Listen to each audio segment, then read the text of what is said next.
Hi friends, இந்த வீடியோவில் நம்ம மயோனஸை வச்சு தான் ஒரு பாஸ்தா பண்ண போகிறோம். இதுக்கு 3.5 சொம்பு தண்ணி எடுத்துக்கிறேன். நான் எடுத்துருக்கிறது 300 கிராம் பாஸ்தாங்க.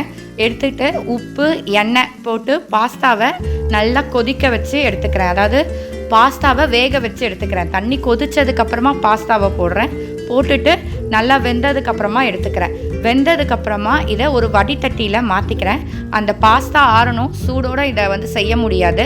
அதுக்கப்புறமா திருப்பி 1.5 டம்ளர் தண்ணியில் மேகி மசாலா இருக்குது இல்லைங்களா, அதை நான் ஒரு கொதி வர்ற அளவுக்கு விட்டுடுறேன்.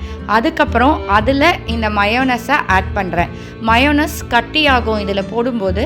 அந்த கட்டி இல்லாமல் நல்லா கரைச்சி எடுத்துக்கோங்க, நல்லா பிளெண்ட் பண்ணி எடுத்துக்கோங்க. கட்டி இருக்கவே கூடாது. அப்போ தான் எல்லா பாஸ்தாலேயுமே அந்த மயோனஸ் டேஸ்ட் போகும் உங்களுக்கு. பாருங்கள், இந்த மாதிரி கரைச்சி எடுத்துக்கோங்க. கரைச்சி எடுத்ததுக்கப்புறமா கேஸை ஆஃப் பண்ணிவிடுங்க. கேஸ் ஆஃப் பண்ணிவிட்டு பாஸ்தாவை ஆட் பண்ணுங்கள். ஸோ நம்மளுடைய மயோனஸ் பாஸ்தா ரெடி. இதை கலந்துட்டோம் அப்படின்னா ரெடி ஆகிடும். இது ரொம்ப சிம்பிளாக நம்ம பண்ணலாம். டக்குன்னு குழந்தைங்களுக்கு ஈவினிங் வராங்க, ஒரு டிஃபன் பண்ணணும் அப்படின்னா இந்த மாதிரி நீங்கள் ட்ரை பண்ணி பாருங்கள். கண்டிப்பாக குழந்தைங்க விரும்பி சாப்பிடுவாங்க.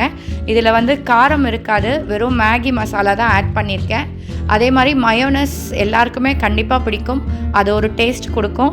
ஸோ அதனால் ரொம்பவே நல்லாயிருக்கும். இந்த மாதிரி வீடியோஸ்க்கு நம்மளோட சேனலை சப்ஸ்கிரைப் பண்ணிக்கோங்க.